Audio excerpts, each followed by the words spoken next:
Assalamualaikum warahmatullahi wabarakatuh. Salam sejahtera untuk kita semua.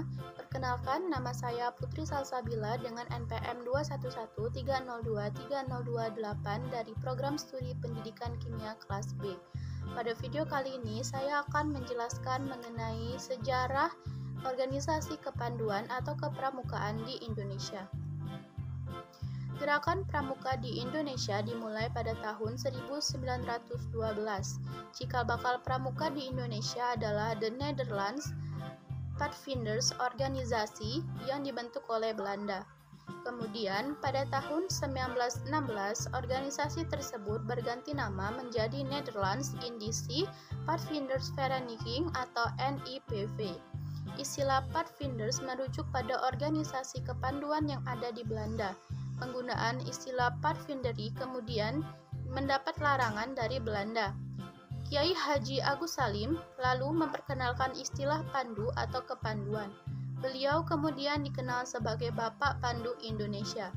Pada tahun yang sama, dibentuklah organisasi kepanduan Indonesia dengan nama Javaanse Padvinders Organisasi yang diprakarsai oleh Sultan Pangeran Mangkunegara ke-7. Setelah peristiwa Sumpah Pemuda pada 1928, banyak bermunculan organisasi kepanduan, baik bernafaskan nasional maupun keagamaan.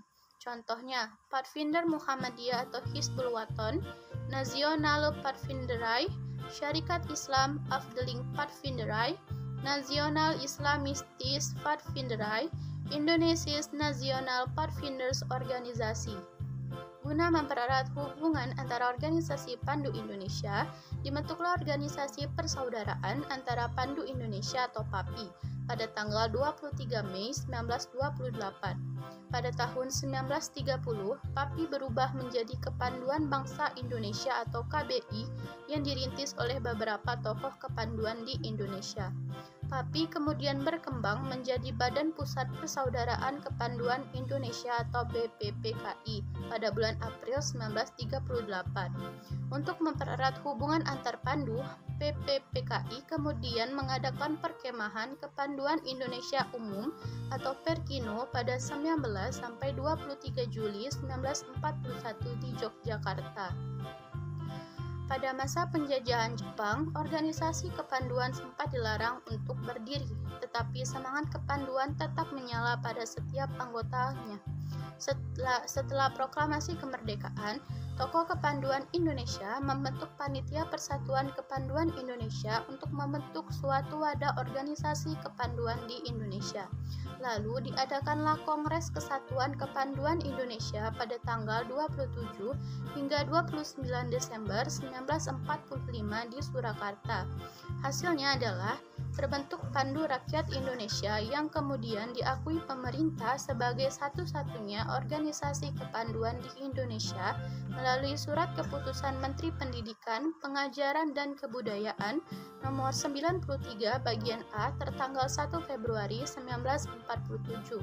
Namun, keputusan tersebut dianulir sehingga kelompok lain bisa membentuk organisasi kepanduan yang lain.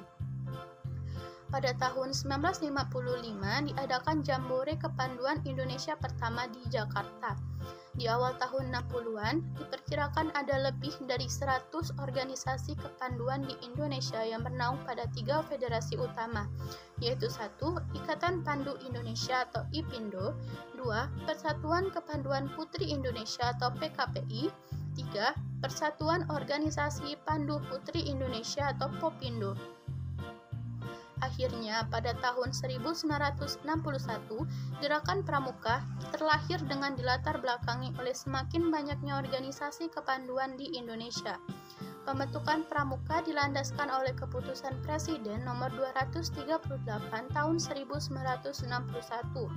Istilah Pramuka dicetuskan oleh Sri Sultan Hamengkubuwono ke-9 yang terinspirasi dari kata Poromuko yang berarti pasukan terdepan dalam perang.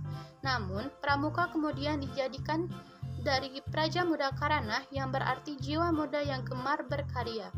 Selanjutnya dibentuk Mapinas atau Majelis Pimpinan Nasional, Kuarnas dan Kuarnari. Terpilihlah Sri Sultan Hamengkubuwono ke-9 sebagai Ketua Kuarnas yang pertama. Atas jasa-jasanya pada gerakan pramuka, beliau kemudian juga dikukuhkan sebagai Bapak Pramuka Indonesia.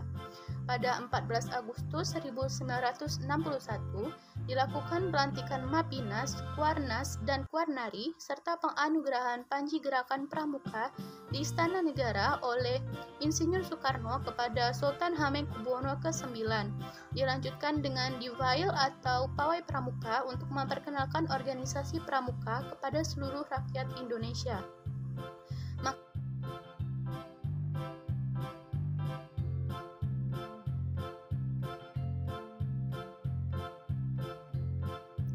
Sekian penjelasan dari saya. Apabila ada kesalahan, saya mohon maaf. Kepada Allah saya mohon ampun. Terima kasih. Wassalamualaikum warahmatullahi wabarakatuh.